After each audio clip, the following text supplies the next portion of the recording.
All right, let's tackle this one. I've got 1, 2, 3, 4, 5, 6, 7 carbons in the reactant. 1, 2, 3, 4, 5, 6, 7, 8 carbons in the product.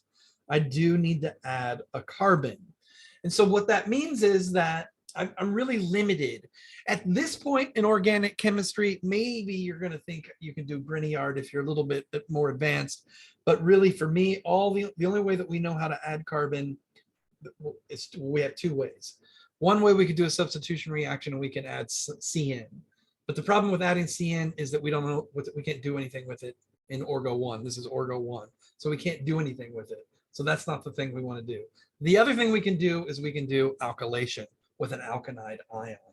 And so what we know then is that it most likely will have to do alkylation at some point. So that's something we want to keep in mind.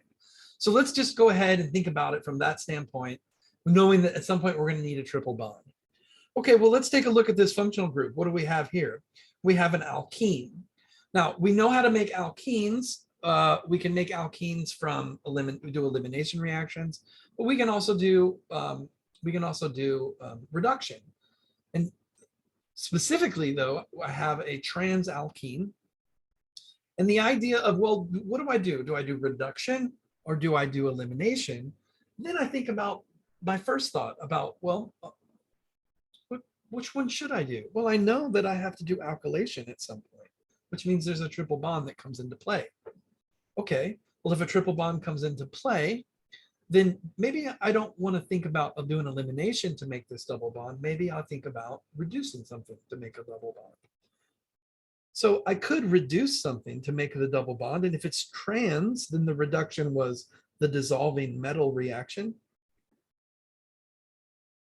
And so I could have started with a triple bond in that location. And that's really important. And that's a good place to be because I'm only adding one carbon, and I would add one carbon to an alkanide ion, and the alkanide ion has to be terminal. So this seems like this is the spot where I did that alkylation. I could react methyl iodide with an alkanide ion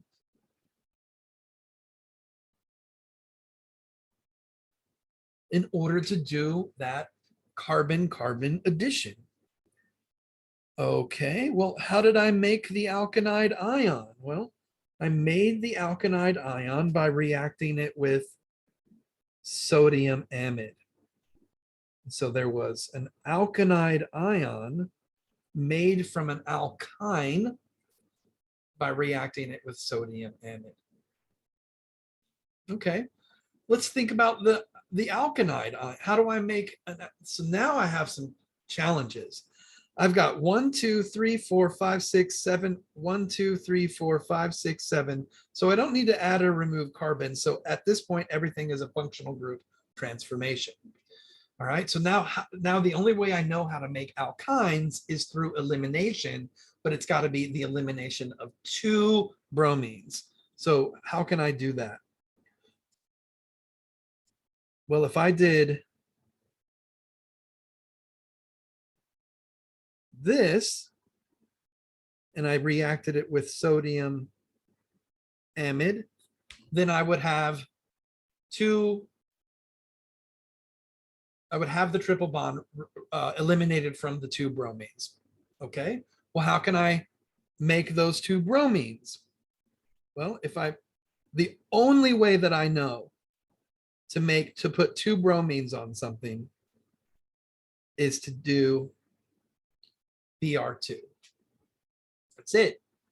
Okay, let's think about another one. How do I get that double bond? Well, I could eliminate, but that's the Hoffman product. So I need tertiary butoxide. So big bulky base to do that. And then I think now I can think, now I can go from my reactant, because that would be HBr and ROOR to get the anti-Markovnikov bromination. So I think I've solved it now. Let's try to list the steps. So step 1, HBr, ROOR. Step 2 was potassium tertiary butoxide. Step 3 was Br2. Step 4 and step 5 look the same, so it probably just happens in one step. Right? I reduce the Br2 to an alkyne. All right, yeah, reduce it to an, not reduce it. I eliminate it to an alkyne, and instead of the second reaction of water to reprotonate the alkanite ion, I just leave it as an alkanite ion. So step 4. Step 4 gets both of these together. What about step 5? Step 5 is methyl iodide. Then step 6 is the dissolving metal reaction. Okay, so that was a lot of steps, but they're all the thoughts put together in one problem.